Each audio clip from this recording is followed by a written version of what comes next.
আচ্ছা, তো পাখিদের সম্বন্ধে বা পাখিদের ব্যাপারে ইন্টারেস্টটা মানে এটা জাগলো কোথা থেকে? কোন কার জাগলো মানে ফার্স্ট আমার মানে যেটা থেকে আমি তৈরি হয়েছি পাখি লাইনে গেছি, পশু পাখি লাইনে, সেটা হচ্ছে আমার ছোট একটা শালিক পাখি।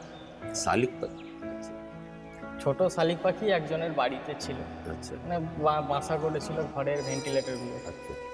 এবার ওইখান থেকে এবার বাচ্চা পড়ে যায়। আমি স্কুল গেছি, স্কুল থেকে আসার সময় বর্ষার সময়, বর্ষাকালে স্কুল থেকে আসার সময় দেখেছি বাচ্চা পড়ে আছে, চেঁচামেচি করছে, আর দুটো মানে মাদার আর ফাদার উপরে উড়াউড়ি করছে। আমি বললাম ঠিক আছে, ভেবে দেখলাম কি করা যায়। জল চারদিকে, স্কুল ড্রেস পুরো ভিজে গেছি একদম। আচ্ছা, ওইটাকে উঠিয়ে এনে ঘরে মানুষ করি। তো কত বছর বয়স হবে তো? তখন আমি ক্লাস 6-এ পড়ি।